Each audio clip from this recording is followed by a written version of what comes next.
Seatbelts are fastened. Lou Williams for the win. Bingo! Oh my goodness. By Landry, Ariza dropped down. Kobe! Oh! Up high! Down hard! Kobe Bryant! They do have a timeout. Decide not to use it. Curry way downtown. Bang! Bang! Oh, what a shot from Curry! Kawhi aggressive to the rack.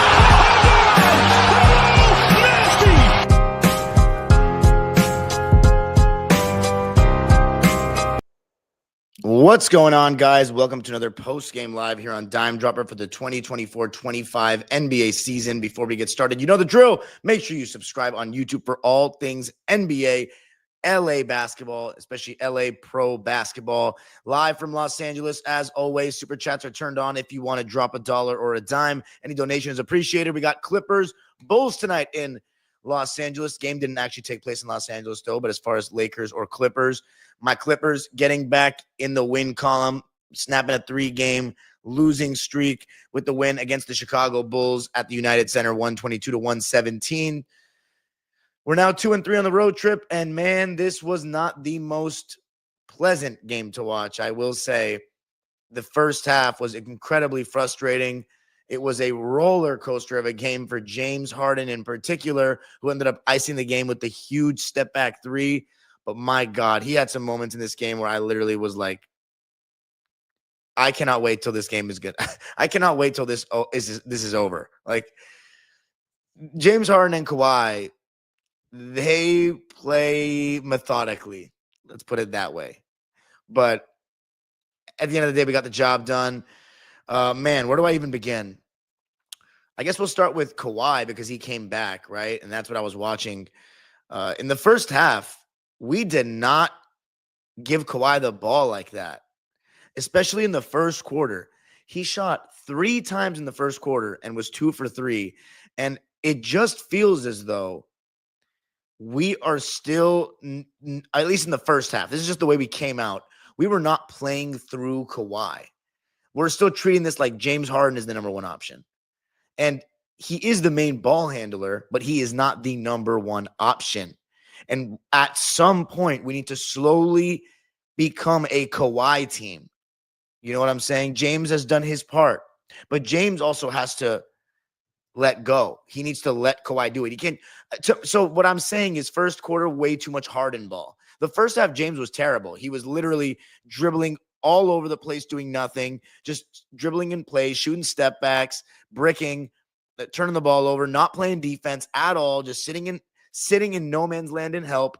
It was horrific. And then Kawhi, it just felt methodical, but he wasn't getting enough shots up. He was literally 3 for 6 at halftime. 3 for 6.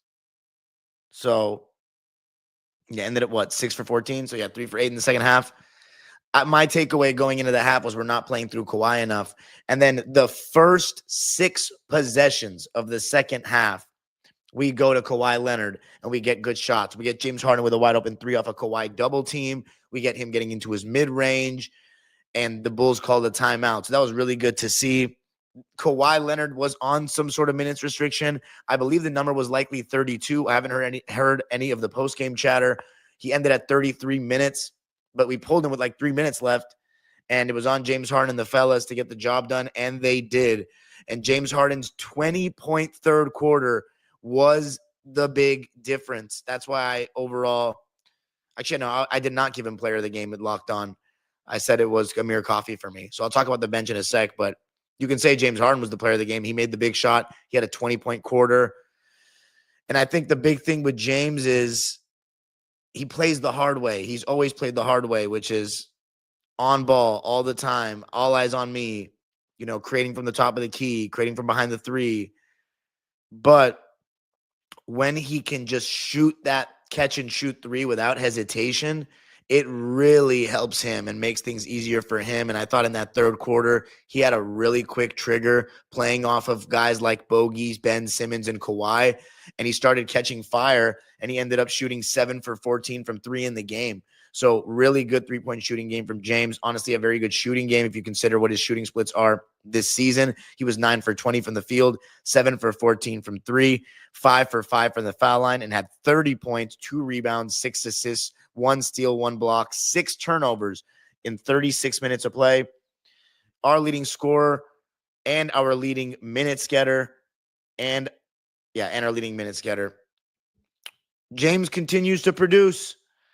I thought it was a rough watch, though. And again, that's coming from me, who's not a fan of the way James Harden plays basketball and very public about that. But and defensively, it was a bad one. I mean, I think James has been pretty good defensively over the last couple of weeks, but this was a rough one. As far as Kawhi, he ended with 17 points. He had some really good defensive plays in the third quarter where he was doing a good job collapsing and using his hands well. I thought he had a pretty good defensive game overall, but he still looks a little bit slow closing out and just getting to loose balls. There were times where I thought Kawhi would make an effort and he didn't. His transition defense in the first half, he and James Harden, whenever they missed or turned the ball over, was completely pathetic. I literally tweeted out in the first half, Harden and Kawhi are hurting this team right now. Everybody else is playing well. Derek Jones, Ben Simmons, Bogey, Amir, Zoo, Chris Dunn. These guys were just, I don't know. They were slowing everything down. And I think our whole team outside of Nico and Ben Simmons, they all just don't move the ball fast enough for me. Like, it's just everybody wants to put the ball on the floor all the time. And this is something I mentioned on Locked On just now. And it's a problem. It's a thing all over at every level. Everybody wants to put the ball on the floor. I have to tell my players it all the time. And you know what's funny? I was guilty of it as a kid too, so I can't even hate. It's the different emphasis on and ability of what you can do dribbling the basketball nowadays in this sport. And it's fun. It's fun to dribble the ball. It's fun to put it on the floor, but sometimes the pass is better. Sometimes you don't even have to dribble. Just keep moving it. And there were times with Kawhi, and this is not just a post-injury thing. This is something that I noticed with Toronto. He's not, I don't know if it's an unwilling passer. He's not looking up. He doesn't trust his passing ability, or he just doesn't want to pass. But there are times where there's a guy like one pass away wide open. He just doesn't pass, or just waits till like he sees if he's got a shot and then he passes when it's too late. But several times tonight, Kawhi missed an open guy. Several times. And like one pass away, I'm talking. So that's something I've always seen with him. But, 17 points for him, 8 rebounds, 4 assists, 4 steals and a block. So active hands, love to see that. 3 turnovers, 6 for 14 from the field, 3 for 5 from 3, and 2 for 2 from the foul line in 33 minutes. But let's go to, the sequence of events. As far as major matchups defensively to start the game, we had Chris Dunn on Kobe White. This game shouldn't have been as close as it was, but there have just been some outlier shooting games from a lot of teams lately against us, it feels like, where they've just made some ridiculous shots. Josh Giddey, 4 for 4 from 3. Lonzo Ball. I love Lonzo. It was great to see him starting. But this was the starting lineup. It was Lonzo, Kobe White, Josh Giddey, Matas, Buzelis, and Zach Collins. Like, this team is like finally rebuilding, it seems. And I was really thinking about it. Like, man, the Chicago Bulls. I miss the Chicago Bulls being good. Like, we need the Chicago Bulls to be good again. But it's going to take a while. At least they're going in some direction. It seems like they're pulling the plug, got rid of Vucevic and Zach LaVine. But they shot 49% from the field. We shot 52%. They shot 45% from 3. But it felt like we were due for a great three-point shooting night, and we had it. 51% deep, 19 for 37. Of course, 7 of those 19 coming from James Harden. And then the free throws, that was the biggest disparity percentage-wise. We shot 88%, 15 for 17. They shot 6 for 11 from the foul line. Zach Collins, by the way, talk about outlier games, 21, 17, and 7. What is this, Wilt Chamberlain? What the fuck is that? So, they had Lonzo shot 60% from the field and 40 from 3. So they had a good shooting game. I don't think it was like a bad defensive effort by us, but I thought we did not do a good enough job when we were switching off ball, watching their back cuts. They did a really good job exploiting our off ball switching with their back cuts. And Zach Collins made some really nice passes, which I've seen he has the ability of doing. Most of these Gonzaga guys can pass. And then, other than that, defensively, like not Tyus Jones. What's his name? Trey Jones was giving Chris Dunn some problems in the first half.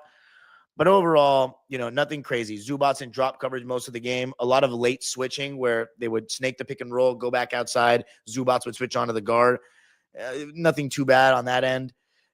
Derrick Jones Jr. thought he had a really solid game, getting chest to chest defensively, using high hands, and offensively attacking closeouts, getting downhill, and finishing around the basket with his nuclear athleticism and leaping ability. Amazing alley-oop. I think the pass was from KAWHI in that second half, but really solid game from Derrick Jones Jr., and he continues to do a great job defensively as he has all season long. Just does such a good job staying chest to chest. A lot of times he forces turnovers by being so solid one-on-one where our help doesn't need to come, and then we end up getting interceptions.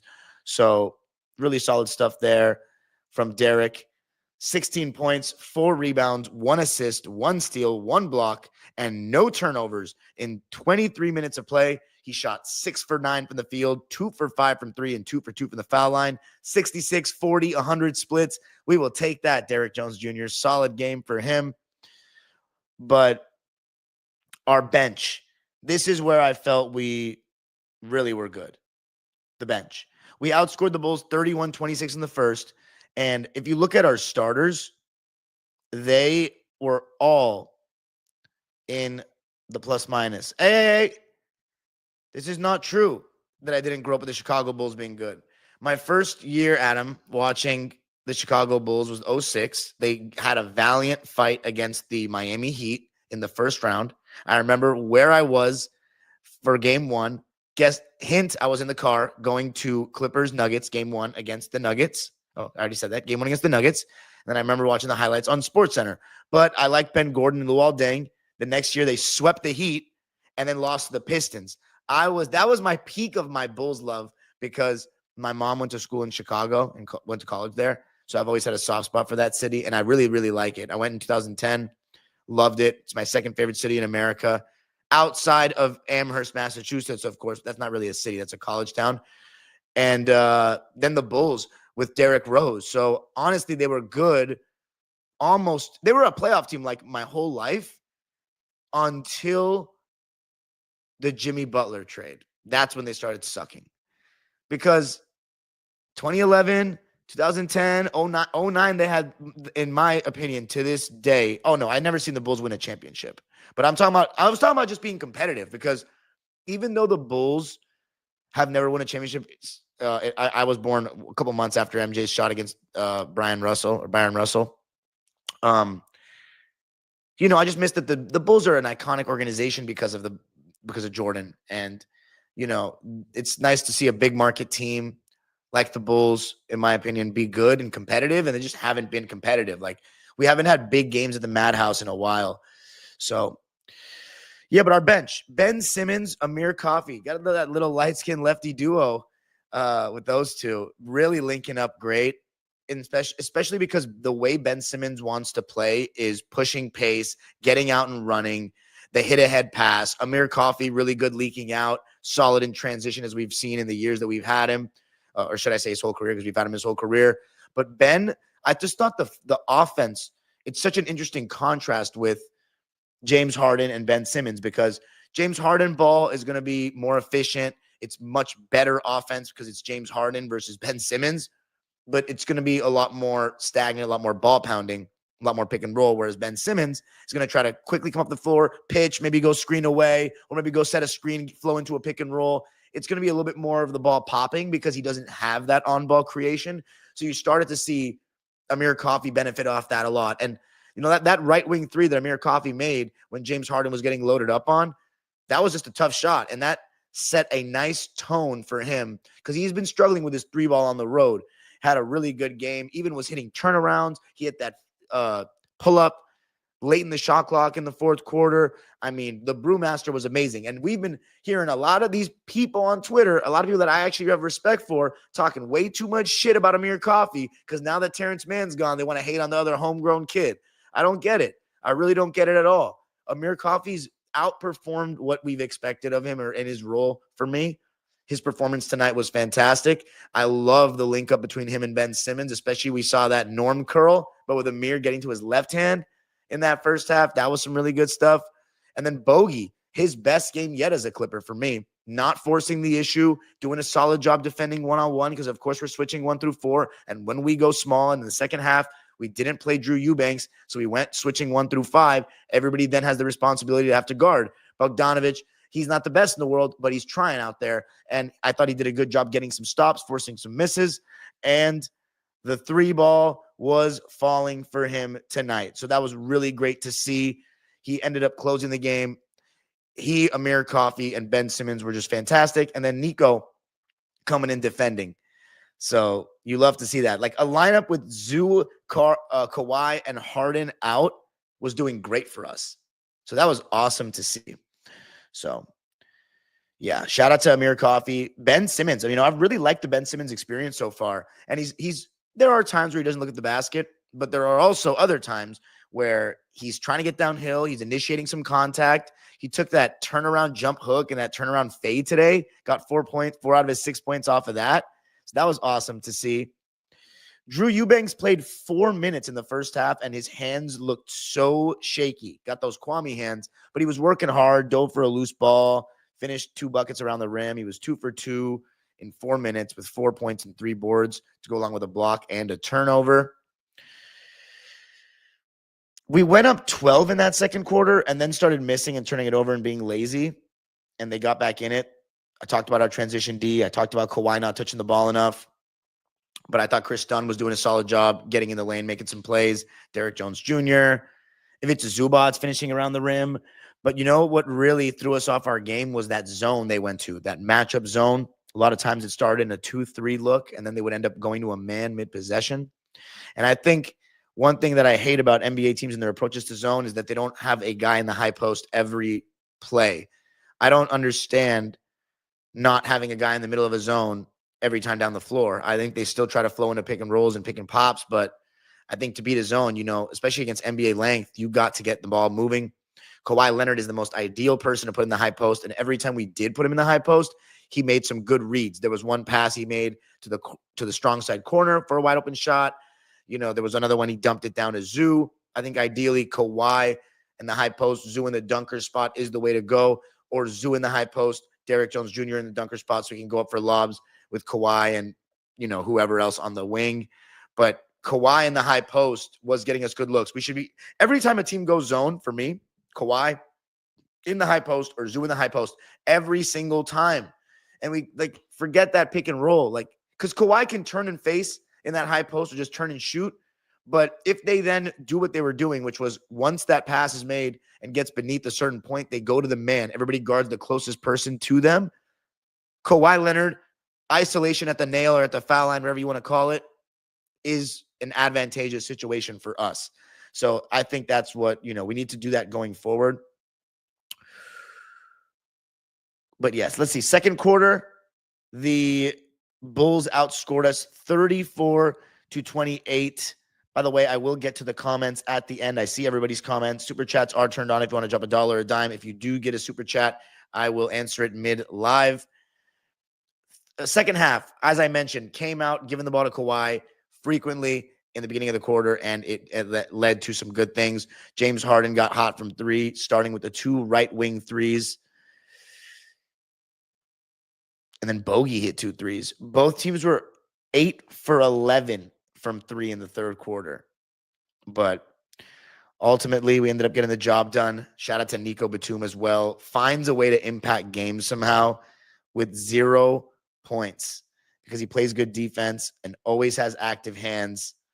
I mean, the guy, he gets beat and he'll recover for the blocks so much. He's amazing. 0 points, 2 rebounds, 1 assist, 2 blocks, no turnovers on 0 for 2 shooting. His only shots were threes that were solid looks in 17 minutes. And I love that he played 17 minutes and not 10 or 12. Nico is that dude, man. When you can see that, those are my kind of guys. If you have 0 points in a game and you can affect the game positively, those are the kind of guys that are guys you need for chip teams. Nico Batum to me is in that Al Horford class where I feel like he deserves a ring, but I don't believe in deserving rings. You need to go out and get it. In Nico's case, he's a role player, needs a better situation, but he's never even played in the championship, So I mean, that was the same for Al Horford until 2022. I hope he does one day, and for us, but we'll see. The bench mob. Oh, yeah, so Zoo, because of the fact that they went to a zone, Zubats didn't get the ball as much, which is normal. I still think we could have gotten them the ball for more than 8 shots, though, but we'll take it. A double-double, 10 points, 10 rebounds, 3 assists, 2 blocks. I wonder when the next game I'm going to say, you know what? We gave it to Zoo enough. He got enough shots up. I wonder, because it's never the case. But 5 for 8 from the field, and he's just so uber efficient. But they did play a lot of zones, so it was something. Chris Dunn had 5 points, 4 rebounds, 3 assists, 1 steal, no turnovers on 1 for 4 shooting, 1 for 1 from 3, and 2 for 2 from the foul line. All our starters were in the minus and the plus minus, but that doesn't mean they all had a bad game by any means. Single game plus minus and not an end all be all. I still think Chris Dunn had a positive impact in this one, as he always seems to have.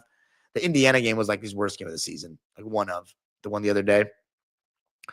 Talked about Derek Jones Jr. I mean, you get 16 points from Derek. It's fantastic. So 4 starters in double figures. And then the bench, Ben Simmons, 6 points, 8 rebounds, 4 of those being offensive rebounds, 8 assists, 1 steal, 1 block, just 1 turnover on 3 for 8 shooting in 18 minutes. He had the highest plus minus of any Clipper with a plus 15, pushing pace. I actually haven't been too impressed with his defense yet. He's standing up straight a lot, not even getting in a stance. But I love the pace pushing. I love the activity. I love the paint touches. And I love the size that he has out there on both ends of the floor. It's been really good, and I've been very happy with it, with him. Triple single, baby. Bogdanovich, 14 points, 6 assists, 1 block, 3 turnovers on 5 for 7 shooting and 4 for 5 from 3. That's the bogey, I know. Some games he's going to shoot poorly. Some games he's going to shoot well. We just hadn't seen one where he shot super well yet, so we'll take that. 25 minutes of play. Really good game from Bogey. He was a plus 13. And my player of the game was Amir Coffey. He's been hearing a lot of bullshit. I know he's seeing some of it. And he was making big shots, had a big dig from the top that got a deflection and led to a steal for us late in the game. Making big plays throughout the game. 20 points, 3 rebounds, 1 steal, 1 assist, no turnovers on 7 for 11 shooting, 2 for 5 from 3, and 4 for 4 from the foul line in 27 minutes. The Brewmaster shutting up the haters. 52, 51, 88 splits for the Clippers as a team. We turned the ball over 15 times. The Bulls turned the ball over 17 times. That led to 29 points for us. But yeah, only 6 fast break points for us. So mind you, our pace, it can be slow at times. But yeah, we'll take the win. And it wasn't the best performance, but a win's a win. I think what we have to think about now is Kawhi. You know, we got 24 games left. He was on a minutes restriction. Like, we need to see him get going. I said on Locked On, I need to see 5 straight. Did I say 5? Yeah. No, I said 4 straight games or 5 straight games of 25 or more. I think I said 4 straight games of 25 or more. If he's out because of a new injury and then he's coming back and has a new minutes restriction or whatever, it's hard to accomplish that. So, yeah, that's the story. So it's going to be all about Kawhi, and our next 2 games are against the Lakers. And Luka as a Laker at the Lakers floor. I keep saying Lakers floor at Staples Center, I guess. We don't play there anymore, but God, if we can split, I'd be really happy. Just get us one of those. I'll be really cool with that, especially with some of the wins the Lakers have gotten recently. But mainly the Denver one, honestly. The Dallas one wasn't that impressive without Derek Lively and Daniel Gafford and Anthony Davis. The Charlotte one wasn't impressive. Oh, they lost to Charlotte. So, yeah. It was the Denver game that was really impressive. I just hope we can beat. I just know Luka's going to have it out for us like he always does. And now he's a Lakers, so it's going to add fuel to the fire. But whatever. We'll see. Let's get a split. I'll be happy. Hopefully we can get Norman Powell back because we miss that guy. But anyway, when's the next live going to be? Let's see. Can I get a break? I feel like I've been really consistent this week, and I'm proud of myself for it. But nope, no break. Lakers, Minnesota tomorrow. So I'll watch that. We'll go live after that. So I'll talk to you guys tomorrow. Now to the live subscribers waiting patiently in the chat. Super chats are turned on if you want to drop a dollar or a dime. Peace. All right. Was the audio good, guys? Is the audio good? Oh, my man himself, the mod. Bones got busy. Kyle's takes, my other mod. What's going on? Adam, the only guy that works harder than me in Clipperland and media, that's not a beat writer. Ben Simmons is so good. Yeah, he's been great. So what's up, Stratos? I think it's our word that Kawhi doesn't play the last 3 minutes, but I'm glad we won. Marcio Alexandroni. That's an Italian name if I've ever heard one, I think. Second half Harden. Canal. Oh, vlog star. Canal Dogra. Man, what a legend. Honestly, answer. What do you think Kawhi is like right now?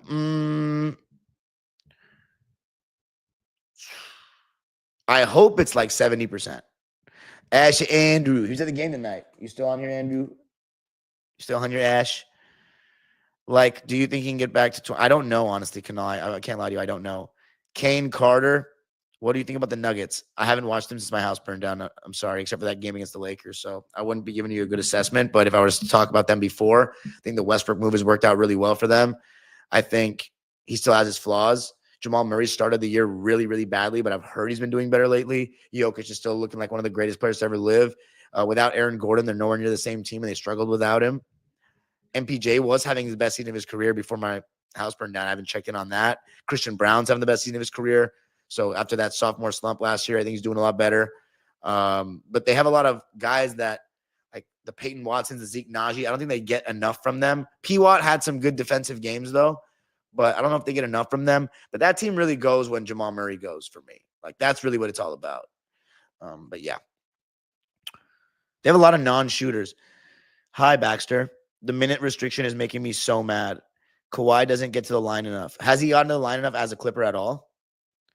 Bro, you didn't, we talked about that. His ceiling isn't high enough without the free throws in his game. I feel you.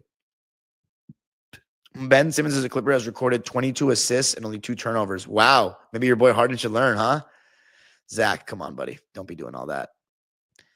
I hope you're trolling with that. Because on our club team, we do not teach heliocentric Harden ball. AJ, that lob, but again, I say that knowing that I'll probably never coach a talent like James Harden in my life, but that's okay. That lob made me almost give a fuck about the Clips this season. Don't bring. You make me laugh, buddy. Ben Simmons is a better center than Zoo. All right, get out of my face, dude. Why do you stands just not know ball? Like 99% of them. Like it's okay. You know what? You're a player stand. I already don't like that, but like you don't know ball as well.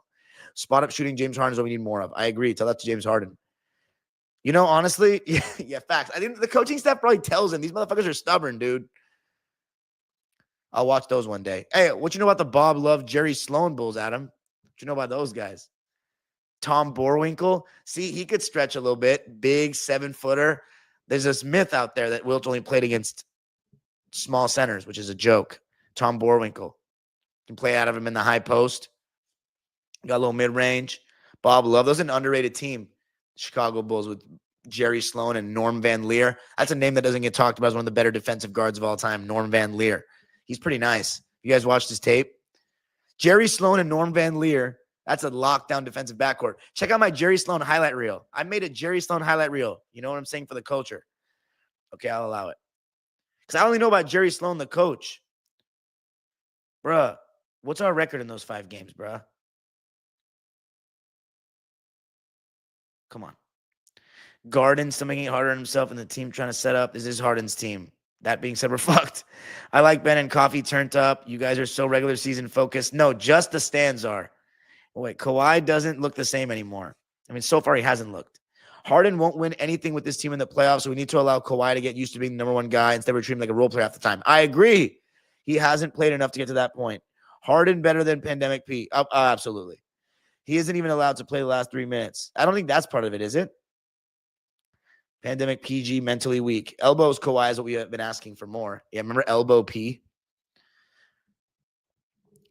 The Clippers is a hard time to beat Chicago Bulls. The team need to up the score a little more. Yes. I'd be surprised if Bro, what are we talking about here? Clips Gang TV. Great to see you still striving, Dime Dropper. Thank you, man. We looked a lot better with Harden not having the ball so much. Kawhi plays better with Ben in the second unit. I feel that. The annual slump. Don't be depressed, boys and girls. Hi, Dime Dropper. Hi, Ryan. Unfortunately, Kawhi can't be the number 1 right now. And I'm starting to have, but we need him to be, or else what's the point? Triple single, dog. Kawhi needs to average 26 to 27 points per game on this team in the playoffs. I agree. A big what? Huh? Coffee Big Mad. What did I say something? Kawhi outplaying with.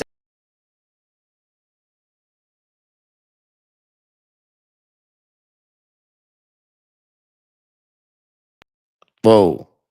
Kawhi outplaying. What was that? Where was I? Thank you, Ryan Garcia. I really appreciate that, buddy.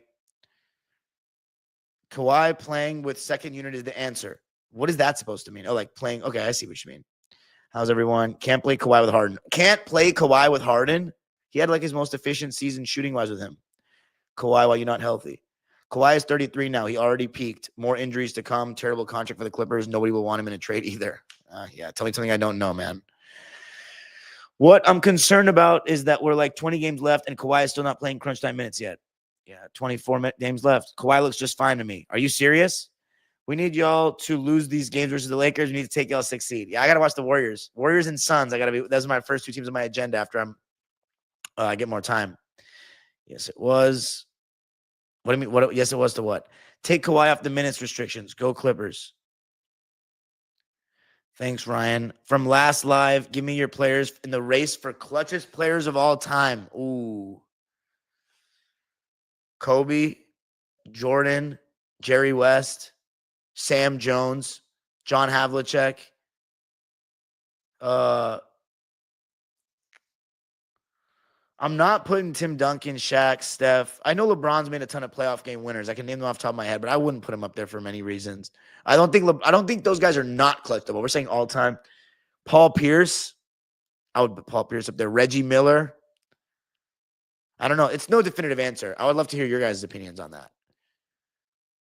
For me, if I had one shot, Joe Johnson, if I had one shot to win a game, and I take any player I've ever seen in my life, so I'm not counting Michael Jordan, I'm taking Paul Pierce. I swear. I'm taking Paul Pierce. If I have one shot, I'm taking Paul Pierce. Dead serious. What's up, Brian? Do you trust OKC in tight games? I think they should still be the favorites, but how far of a favorite you see them?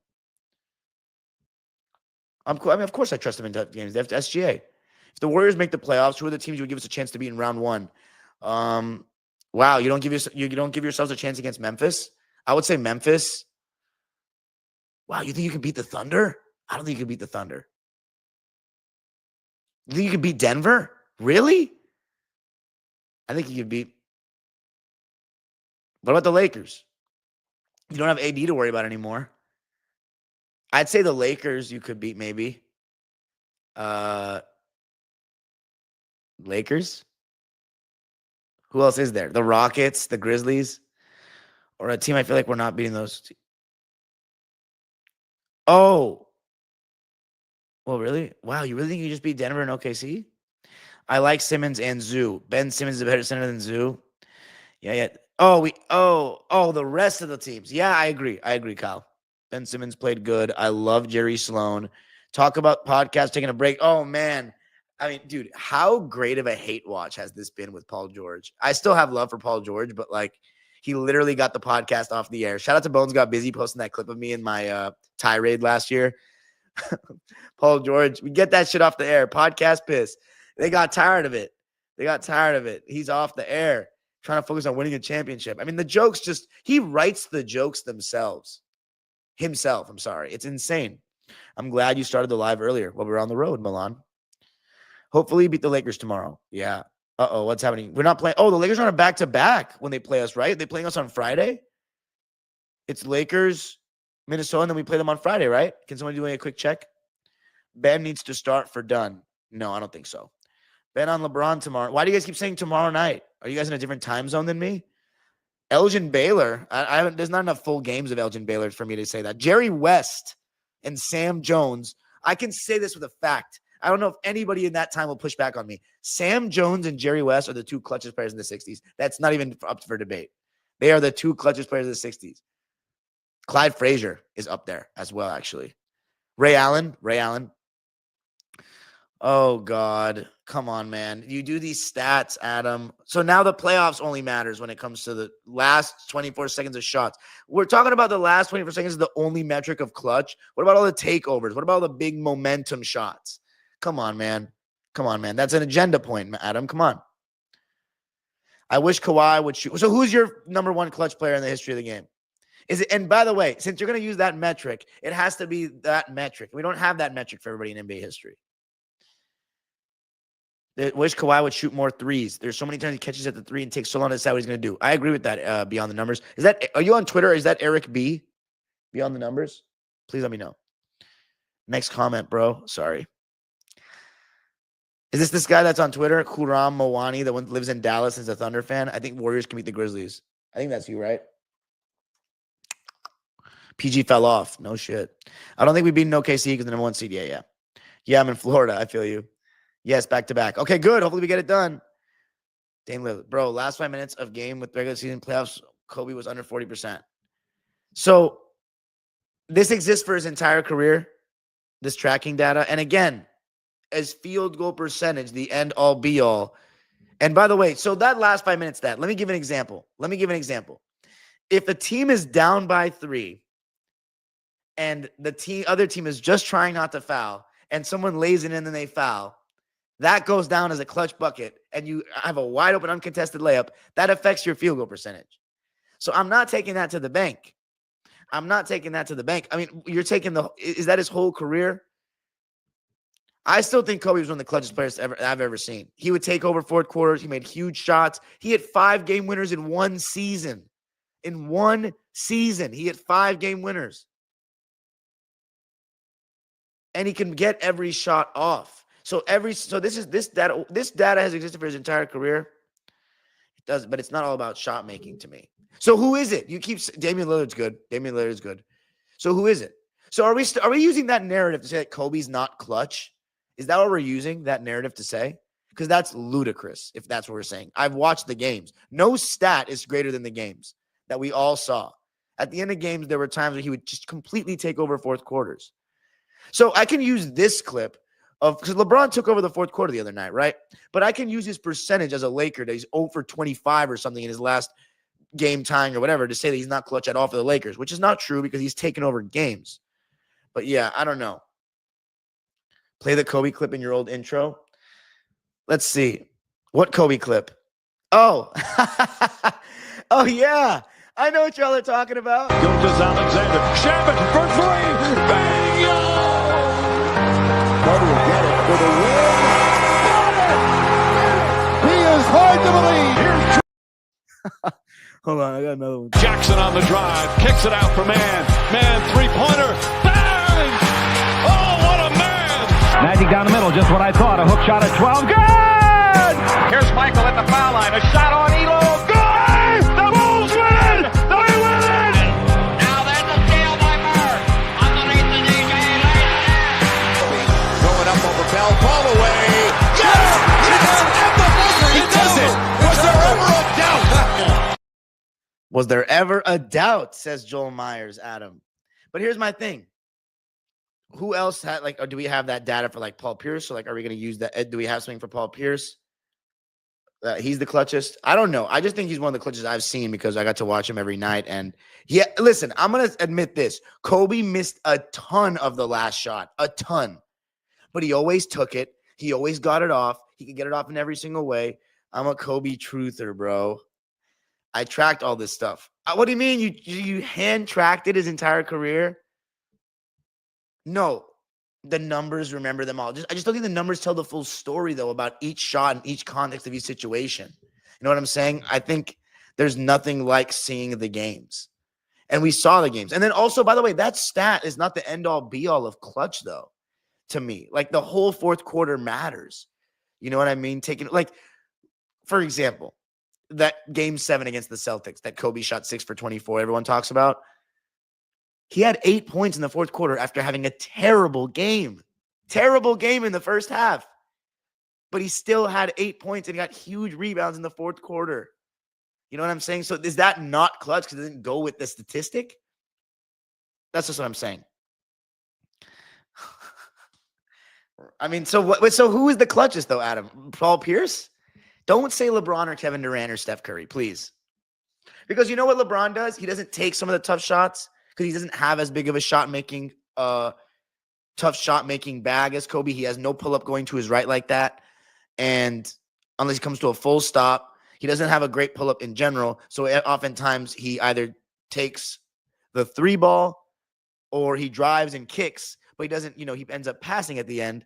And then we get into the whole debate of right play, or did he make the right play? He didn't get the shot off. He didn't get the shot off because those aren't good shots for him. But for Kobe, those are decent shots. In the regular season, in the last 5 minutes of a game, within 5, he was 642 per 1,617. That's his entire career. So are we using that sample size to say Kobe's not clutch, though, Adam? Are you not answering my question? Do we have this? So this is hand-tracked. And do we have this for anybody else? And who are we going with here? But here's my thing, right? I think if LeBron passes and somebody hits a 3, I think that's the right decision. I think that's a clutch play by LeBron, right? I don't think you have to score for it to be a clutch play. But I prefer my star getting the last shot. But a lot of it with the LeBron things, he doesn't have a good pull-up. He needs to come to a full stop half the time, especially if he's going right. The only time he hits a pull-up going to his right, or any shot going to his right, quite frankly, off the right-hand dribble, is if he's falling away and he's really feeling himself. He even admitted it on his own pod with Redick. Okay. Oh, my God. Steve Nash made Kobe. Have you even seen the game, Hydrox? Did you watch the series? Oh, basketball reference? Okay, 2000 on. I feel. I mean, are we counting those last 3 years? Because those last years, Kobe was not a very good player. That's another thing. Career stats. Like, can we take away those 3 years? And then is there any adjustment? Does it become 40% now? And it's like the end of the game, the shots are going to be tougher. You have fatigue setting in. You have, the refs aren't calling as much. Like, what's everybody else's percentage? Like, what are we comparing him to? And what coverages are we seeing? Like, to me, it's just too broad, that stat. I'm sorry. It's just too broad. I can't take that to the bank. I'm not saying he was never clutch or not clutch, but I think we can kill late based off his looks and emotions. Oh, my God, please. No, it's not, Adam. It's a mindset and an aggressiveness to always try to take over. It's the attempt. You know what I'm saying? It's not always about the success. It's about, and by the way, he still won 5 championships. It's like, you know what I mean? It's not like we're talking about somebody who failed, but it's about going out there and always trying to take over. You know what I'm saying? Always getting the shot up. You know what I'm saying? Getting shots up is a skill. That's why we get mad at Kawhi sometimes. He doesn't get enough shots up. Kobe can just get any shot up. You know what I'm saying? Fallaways, off the several pump fakes, even double team, to have the ability to make these shots. Okay, buddy, this is your opinion. I don't really care about a random person's opinion. The result is 5 championships, Adam. What are you talking about? The result matters. Yeah, it does. 5 championships. Those are the results. I value team accolades more than individual statistics because you play for team accolades. You don't play for individual statistics. He did hurt his team plenty, but I think he helped his team more than he hurt. Yes, and Shaq was blessed to play with the two second and third best shooting guard of all time that he never won anything without. Never. Who's closing games, though, Hydrox? You've been making anti-Kobe arguments for 2 days. I can snuff out all your anti-Kobe arguments, bro. Yeah, the result matters. 5 championships, Adam. 5 championships. And it's not about, to say it's all about looks is absurd. No, we're not talking about individual clutch numbers. I talk about who's clutch. And that's why I said there's no definitive reason. Because if you're going by this metric, who is the leader of this metric? That is who the most clutch player of all time, in your opinion, is based off of that. To say that Kobe was not clutch because of this percentage, to say that it was all about, he wasn't a killer. What about the guys that played against him? The problem is, with just looking at the percentage, if you're the main guy, you pretty much always take the last shot. You're going to miss more than you hit and more you take. These were very difficult shots. I would rather have had Kobe take them than not. He missed a lot of them. For example, Christmas game, Chicago, drove into 3 guys, probably should have passed, missed the shot. You know what I'm saying? For all those, there's a moment where the other side, LeBron has driven, kicked, his teammate has missed, everybody criticized him for not forcing it. So, it's 2 sides of the coin. You know what I'm saying? We witnessed it all. Kobe missed plenty of shots late in games. I remember I used to argue with my friends. Pierce, I was like, I would take Pierce in the last shot over Kobe because Kobe's misses a lot. But he always took it, and he always found a way to get it off. And a lot of times he shot shots that he could make, and he missed them. And he ended with 5 rings as a result and a lot of game winners. Okay, that's it for me tonight, guys. Name one signature finals moment. Okay, 2000, Game 4, 2010, Game 5, Game 1 in the 09 series, Game 5, 2008. I mean, what are we talking about?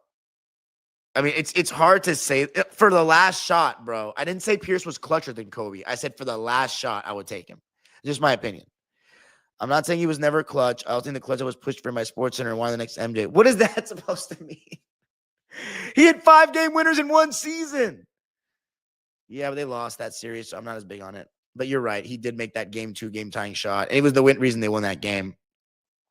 He had like 19 points in a row or something in one of the games against the Celtics. Thank you, brother. Thank you. Kobe was the poor man's Jordan, but still one of the best top 10 players ever. Isaiah Thomas, I stand by my comment. I feel you. So just went digital. Is Kobe the most clutch player of all time in your opinion? I would say it was often less is more with Kobe. And him playing with the team concept has led to the 5 rings. And great teammates. Yeah, I mean, you could say that. But he did it when he won the championships. He won 5 times. 5 times. Like not once or twice. And he did it with like he had a great team, but if you compare it to what other all-time greats had, his second best player was Pau Gasol. A lot of times he had to make the big play, create the big shot when they went cold in those 3 years, 08, 09, and 10. And then he's the leading assist guy and the leading scorer for his teams, and he doesn't get enough credit for that. He had no third star on those teams. It was a great, well-rounded machine, great front court, but there was a lot on Kobe in those teams, and he played hurt a lot of times with his fingers. 2000. No, was it game 3? No, game 3. That was one of the games that Kobe didn't play great in that series. I think it was game 5. What's up, Arsh? A lot of the time, scoring got in the way of winning with him.